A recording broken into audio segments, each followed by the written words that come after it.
E aí, tudo bem com vocês? O meu nome é Lucas, do canal Vida Sob a Palavra. Bem-vindos a mais um vídeo aqui do nosso canal. Eu quero hoje compartilhar com vocês os principais ensinamentos e as reflexões do livro Tudo se resume no amor de Deus.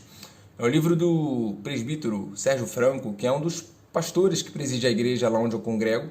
E esse livro ele tem uma história bem interessante. Ele surgiu a partir de um questionamento feito por um satanista a um cristão sobre justamente o amor de Deus. Ele perguntou por que a Deus ele criou o homem, né? Justamente sabendo que esse homem iria pecar, que o ser humano iria pecar, né? Se Deus já sabia que o pecado iria acontecer e que o homem iria viver em um mundo manchado pelo pecado, por que mesmo assim Deus foi adiante e criou o homem? E esse cristão, essa pessoa que recebeu esse questionamento, ele não soube responder, né? E levou essa dúvida para o pastor Sérgio Franco, né? E esse presbítero, né, esse pastor, ele começou a refletir sobre o assunto, né, sobre essa pergunta e sobre a resposta do porquê que Deus teria nos criado, mesmo sabendo de tudo o que aconteceria depois, e começou a registrar, começou a escrever, né, as reflexões que ele fez sobre esse assunto, e dessas reflexões surgiu esse livro.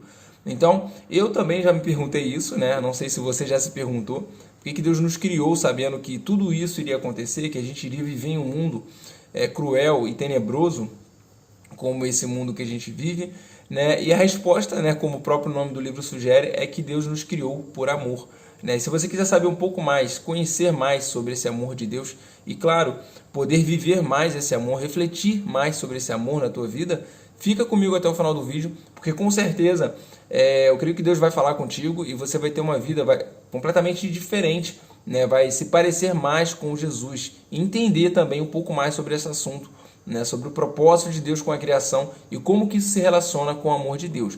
Bom, a primeira coisa que a gente precisa entender é que o amor de Deus ele é completamente diferente do sentimento humano que a gente chama de amor. O amor de Deus ele não tem nada a ver com isso que a gente imagina que é amor, né? A Bíblia diz lá em Efésios que Deus ele nos projetou. Nós fomos projetados por Deus antes mesmo da fundação do mundo. Então, quando Deus ele nos criou, ele nos projetou no coração dele, ele já sabia que a gente iria pecar, mas mesmo assim ele nos amou e ele não quis abortar o plano de nos criar, mesmo sabendo que a gente iria cometer o pecado, né? Então, a Bíblia diz que Deus ele não só nos ama, Deus ele é o próprio amor, né? Se a gente não se atentar para essa verdade de que Deus é amor, daqui a pouco a gente começa a fazer a obra de Deus sem o próprio Deus, ou seja, sem amor. A gente vira religioso, né? E imagina você chegar lá no finalzinho da tua vida, né? Lá na eternidade, lá diante do próprio Deus, diante de Jesus, né? E ouvir dele que tudo que você fez foi em vão, né? Tudo que a gente fez a vida toda foi sem amor, foi sem a essência do próprio Deus, né? Pois é isso que vai acontecer. Jesus falou que muitos naquele grande dia vão falar: poxa, mas eu fiz isso, eu fiz aquilo, em teu nome eu profetizei, eu curei, e ele vai falar: eu nunca os conheci, justamente porque faltou essa revelação do amor de Deus. É por isso que eu te convido a assistir esse vídeo com o coração aberto, né, para o que Deus quer falar ao teu coração, entendendo que o cerne de Deus é o amor, que o fundamento de tudo é o amor. A gente fica resguardado de manipular a palavra de Deus e de humanizar Deus, de enxergar Deus com lentes humanas, digamos assim, né? E de fato, alguns corações eles ficam endurecidos pelo pecado e começam a enxergar Deus de forma humanizada e começam, por causa desse endurecimento causado pelo pecado, começam a questionar se Deus não é realmente um Deus insensível, se Deus realmente não é um Deus alheio ao sofrimento humano, um Deus que não liga para nada, é insensível à dor humana, né? Aquele satanista que fez essa pergunta, né, que originou o livro, ele não sabia que Deus, na verdade, o homem é um projeto de Deus e que Deus, desde antes da fundação do mundo, amou esse projeto, né? Amou esse homem, essa criação, né? E mesmo sabendo de tudo, ele não abortou o projeto que ele tinha, porque quem ama não aborta. Por que você acha que Jesus ele foi morto, ele foi imolado antes da fundação do mundo, se ele só morreu há mais ou menos 2000 anos atrás, né? É porque a Bíblia diz que Jesus foi imolado antes da fundação do mundo, porque justamente no coração de Deus ele já havia sido sacrificado, mesmo ele tendo sido sacrificado cronologicamente falando, né, há 2000 anos atrás. Mas quando Deus concebeu a ideia de criar o ser humano, de criar o homem, né, ele já havia sacrificado Jesus no coração dele, porque ele já sabia que o homem iria pecar, e ali mesmo ele já providenciou o Cordeiro, já providenciou, né, a solução do pecado que iria surgir ainda, né? O pecado, claro, ele não fazia parte desse projeto inicial de Deus, ele não fazia parte do propósito de Deus para a gente, né? Isso foi uma desgraça, foi uma aberração trazida pelo próprio homem. O entendimento que precisa ser claro na nossa vida é que uma coisa é dizer que alguém ama, outra coisa é dizer que alguém é amor. A Bíblia diz que Deus ele não ama apenas, ele é amor. O texto é tão forte que ele diz que quem não ama não conhece a Deus. Então a questão aqui na Bíblia, a palavra amor, ela aparece em várias ocasiões com vários significados, várias conotações diferentes, né? No grego, a palavra amor entre irmãos, por exemplo, tem um significado. Amor entre pessoas. Amor entre homem e mulher tem um outro significado. Amor a Deus tem um outro significado. Então, cada palavra amor tem uma origem e significados diferentes, né? O amor, sobre o qual Paulo se refere lá em 1 Coríntios 13, né, e sobre o qual a Bíblia se refere em várias ocasiões, não tem nada a ver com o que a maioria de nós pensa que é amor, como já foi falado, né? Em Efésios, diz que Cristo nos amou e se entregou, né, por nós como oferta de sacrifício a Deus. Né? Ou seja, o amor ao qual a Bíblia se refere tem justamente a ver com isso, com uma entrega, com um sacrifício. Se traduz e se reflete nessa entrega.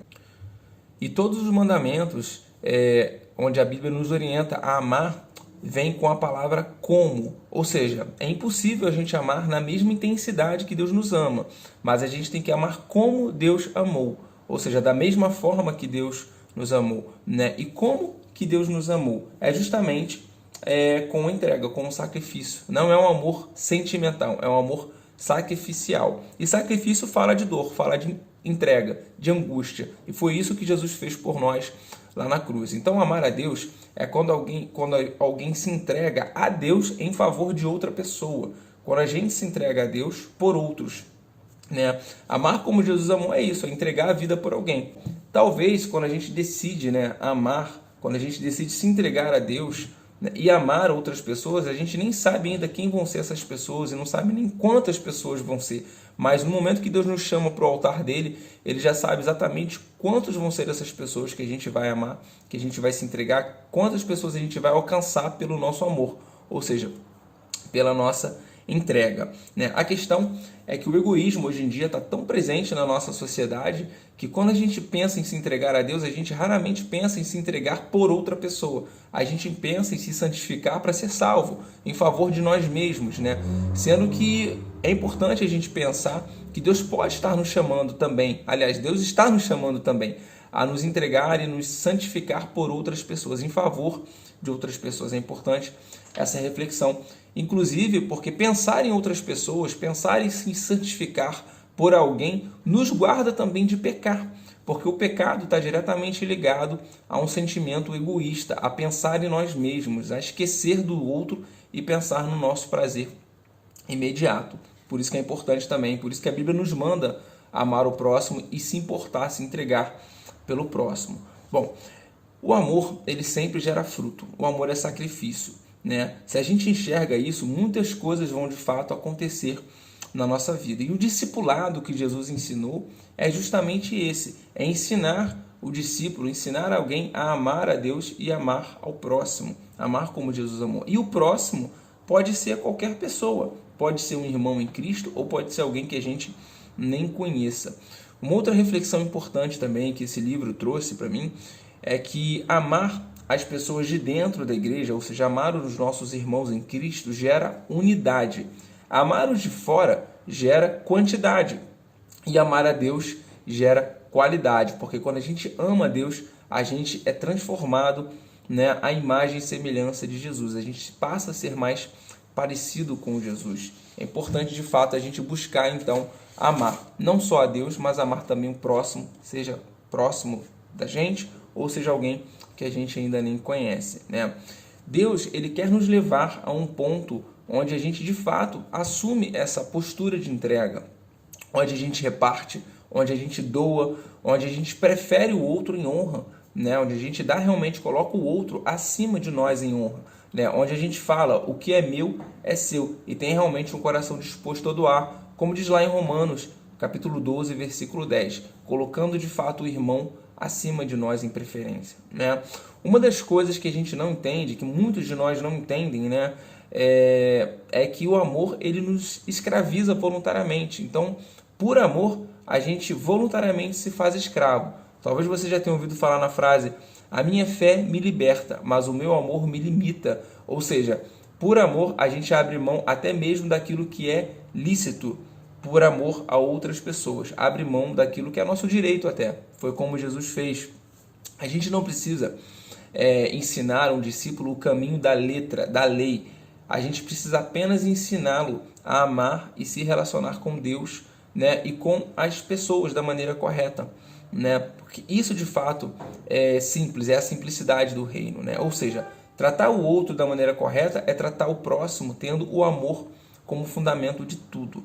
E é justamente esse amor que faz a gente ser cheio do Espírito Santo, né? Se você quer saber se alguém é cheio do Espírito Santo, não significa falar em línguas, ter dons, manifestar curas, coisas do tipo, né? Ser cheio do Espírito Santo é justamente estar cheio do amor de Deus, né? E por que nos custa tanto sermos cheios do Espírito Santo? Justamente porque para ser cheio do Espírito Santo, a gente precisa se esvaziar de nós mesmos, se esvaziar do nosso egoísmo. A gente precisa se entregar e deixar que Deus ele tire de nós esse egoísmo, essa impureza, né? Coisas que talvez estejam ocultas lá dentro. Então isso realmente tem um preço que deve ser pago. A gente deve escolher, né, pagar esse preço, né? Negar a si mesmo, tomar a cruz, fala disso, fala de pagar esse preço, né? A gente tem que se esvaziar. E quando a gente decide também ser cheio do Espírito Santo e de fato ser cheio desse amor, a gente precisa, sobretudo, estar pronto para amar a qualquer pessoa que Deus queira que a gente ame. Muitas das vezes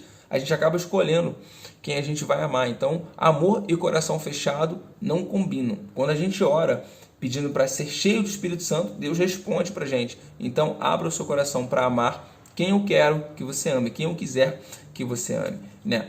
E conforme eu falei sobre estar limpo, né, tem coisas que, se porventura estiverem ocultas, né, pecados ocultos, sentimentos ocultos, motivações ocultas dentro de nós, a gente precisa obedecer e trazer isso para a luz também. Isso vai nos permitir sermos cheios desse amor, sermos cheios do Espírito Santo, né? A gente precisa deixar Deus vasculhar tudo, toda a sujeira, e arrancar de nós essa sujeira. Isso faz parte também do processo de se humilhar, né? Confessar, restituir aquilo que não é nosso, né? Já a parte de curar, de limpar, de libertar é com Deus. A nossa parte é obedecer na prática e fazer realmente, aceitar a luz que vem sobre a nossa miséria, deixar que Deus limpe, e Ele nos dá as condições para que a gente faça isso, né? Algo fundamental também em relação ao amor a Deus, como já foi falado, é o amor ao próximo, né? Jesus explicou que todas as leis do Antigo Testamento, todos os rituais, todos os sacrifícios dependem do amor a Deus e o amor ao próximo.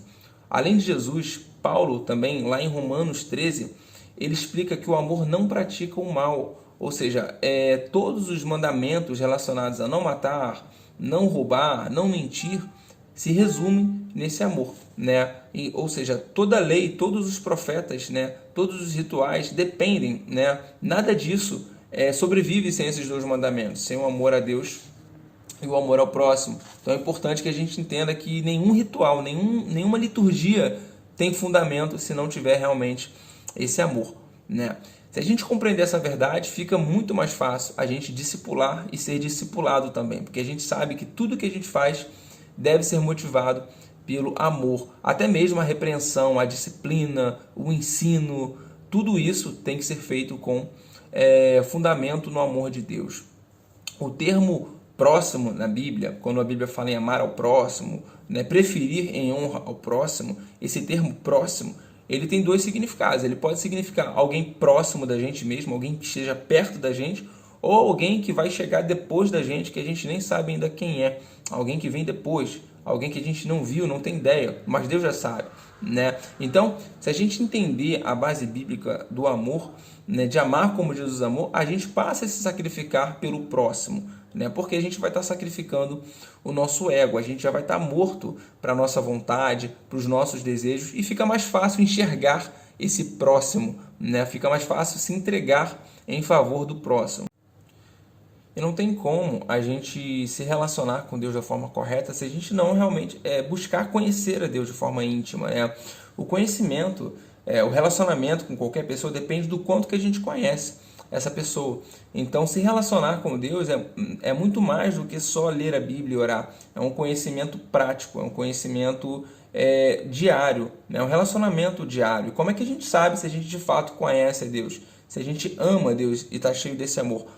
Geralmente, quando vem a aprovação, fica revelado, né, se a gente de fato ama a Deus ou não. Quando o nosso fundamento é provado, a gente realmente vai ali trazer para a luz se o que a gente tem dentro de nós é realmente fundamentado na palavra ou não. Então, se relacionar com Deus é uma relação diária onde a gente experimenta esse amor, né, e onde a gente prova de um relacionamento vivo, real, prático, né? E obedecer é partir para a prática, né? Obedecer com atitudes, como por exemplo eu falei ainda agora sobre estar limpo, né? Confessar os nossos pecados, abandonar os nossos pecados, não falar mais a mentira, antes andar na luz e falar a verdade. Tudo isso são formas práticas da gente se relacionar com Deus e ir sendo mais cheio desse amor também. A verdade é que não tem como a gente expressar o nosso amor a Deus sem obedecê-lo de fato, né? Obedecer a Jesus, que é o cabeça, né? E isso é a coisa mais lógica, porque a gente responde, nós somos o corpo de Cristo, e o normal do corpo é justamente responder o comando do cérebro, o comando do cabeça. Se a gente perder esse vínculo, a gente perde tudo. O maior empecilho para a gente viver isso tudo, o amor a Deus, é justamente o amor próprio, é o egoísmo, né? O egoísta, ele é rebelde, porque ele não recebe o mandamento de Deus, ele não obedece o mandamento de Deus de amar o próximo, e a recompensa do egoísta vai ser justamente o deserto, vai ser a solidão, né? A forma correta da gente expressar esse amor, amar as pessoas, é quando a gente busca abençoar e servir essas pessoas com o intuito que elas sejam salvas, não apenas compreendendo ou concordando com os pecados ou com as práticas dessas pessoas. Não é isso que a Bíblia fala, né? Tudo aquilo que a gente idolatra ou anseia muito é um prato cheio para o diabo, porque o diabo ele pode usar isso como isca na nossa vida. Então, talvez querer ser amado, se relacionar para preencher uma carência, pode também ser uma isca que o diabo pode usar na nossa vida. Então, o amor ao próximo ele se revela não concordando com tudo que o próximo, com tudo aquilo que as pessoas vão fazer, mas confrontando sempre em amor. A intenção de Jesus é justamente essa, nos libertar de tudo aquilo que nos domina, né? Se a gente é dominado por esse sentimento de auto-amor, de amor próprio, e quer ser aceito também, ou tem alguma outra coisa que nos domine, como o exemplo que eu dei do jovem rico, né? Aquilo ali é uma condição que nos impede de segui-lo, né? Lá em João 8,32, a gente lê justamente isso, né? Que ele quer nos libertar, né? Quando a gente não possui mais nada além dele mesmo, aí sim a gente está vazio de nós mesmos, né? E sequer possuímos sonhos pessoais, fica muito mais fácil, né? Porque o diabo ele fica sem nenhuma isca para nos atrair e os homens ficam sem armas para nos manipular.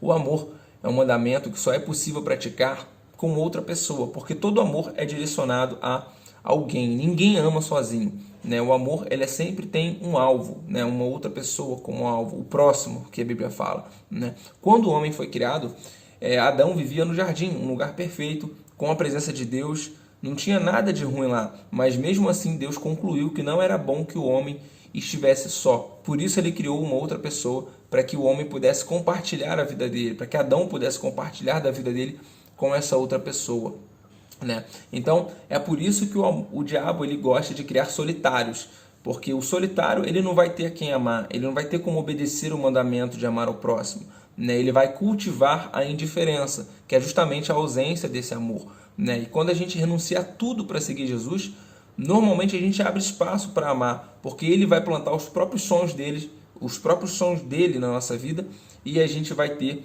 né, a gente vai renunciar para que a gente tenha a quem amar. Uma outra coisa também que eu aprendi no livro é que a fé ela guarda uma relação muito íntima com a obediência. A fé obedece. A fé que não gera obediência é uma fé morta.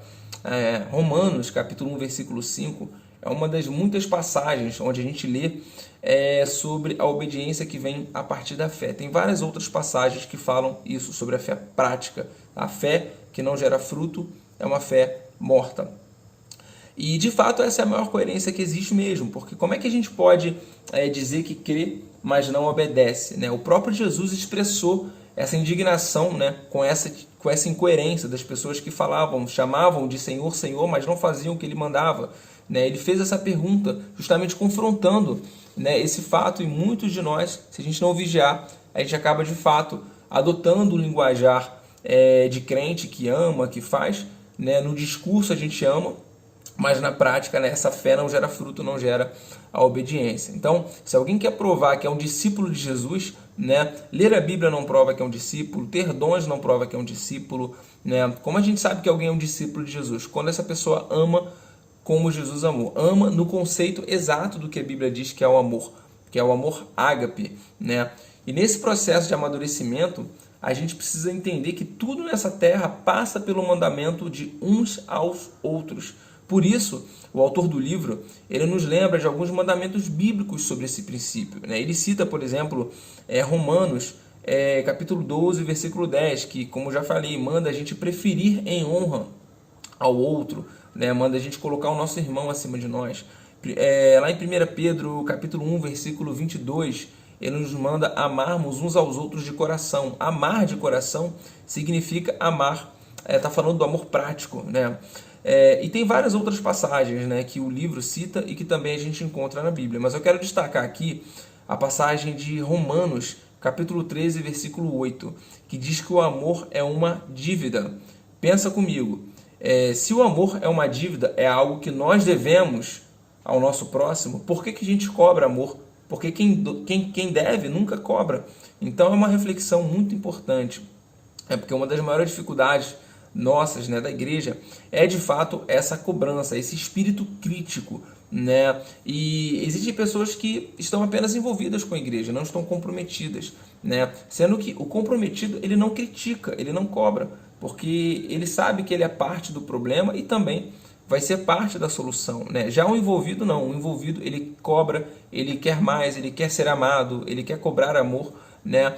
Ele critica a estrutura, critica os irmãos, né? O comprometido dá a vida, já o envolvido, ele apenas participa, e participa quando quer, sem compromisso, né? Esse assunto também fala da escolha dos nossos amigos, né? Falamos muito em relacionamento de pais e filhos, maridos e esposas, mas um relacionamento que a gente deve prestar de fato atenção é o relacionamento com os amigos. A gente precisa escolher os nossos amigos, entendendo que essa decisão é importante, porque a escolha dos nossos amigos pode nos ajudar a amadurecer, né, e ser uma referência, né, ou podem ser uma pedra de tropeço, podem nos atrapalhar na nossa caminhada, né? Jesus, por exemplo, ele não se relacionava com as pessoas para compartilhar pecados, para ser corrompido, ele não escolhia amizades erradas, né? Ele não era cúmplice de nada, muito pelo contrário, ele confrontava as pessoas em amor, né? Ele denunciava toda obra infrutífera, né? Ele ficava indignado, né? Ele não mantinha amizades perniciosas.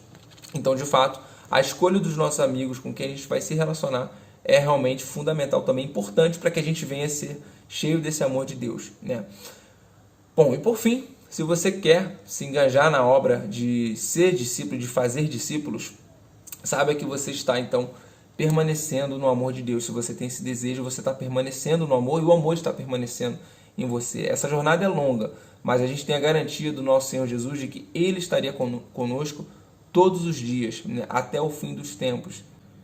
E Ele mesmo, através do Espírito Santo, nos ensina e nos capacita a amar como Ele amou, ou seja, da mesma forma que Ele amou, né, praticando essa entrega, perdoando, né, andando 2 milhas, né, e de fato sem esperar nada em troca, né? Como eu ouvi uma vez de uma pessoa muito querida, né, a gente precisa buscar alcançar um lugar de intimidade e de completude em Deus, onde a gente diga, onde a gente saiba que o amor que a gente precisa, a gente não precisa exigir de ninguém, porque a gente já tem, a gente já recebeu esse amor de Jesus lá na cruz. Então, quando a gente compreende que tudo se resume no amor de Deus, essa verdade passa a ser um bálsamo na nossa vida e uma motivação para a gente ser um discípulo de Jesus aqui na Terra. O meu desejo é que você e eu sejamos cheios desse amor e que de fato a gente viva, né, isso a cada dia com esse amor prático, né? E quanto mais a gente busca, mais a gente faz, e quanto mais a gente faz, mais graça a gente vai recebendo para realmente ser parecido com Jesus, para amar a Deus e amar o próximo. E finalmente lá no grande dia poder ouvir dele: entra no gozo do teu Senhor, porque é isso que a gente quer ouvir, não é verdade? A gente quer viver essa vida chegando no finalzinho lá e ser aprovado. Bom, esse foi o resumo, né? Foram os principais ensinamentos do livro, tudo se resume no amor de Deus. Se você quiser, eu vou deixar aqui embaixo alguns links, você pode procurar o livro e adquirir. A minha ideia, né, como eu sempre falo, é que as pessoas elas se animem a ler os livros que eu resumo aqui, né, que não se contentem apenas com o resumo, porque eu creio que Deus ele quer falar muito mais do que já possa ter falado através desse vídeo, né? Então, fica aqui a dica. E eu também peço para que você curta esse vídeo, que você compartilhe esse vídeo. Você vai estar ajudando o nosso trabalho, vai estar ajudando também essa mensagem a chegar a outras pessoas. Esse é o nosso desejo, é o desejo do coração de Deus, que a igreja venha ser cheia desse amor e venha ser amadurecida e se parecer cada vez mais com Jesus. Um grande abraço e até o próximo vídeo, se Deus quiser.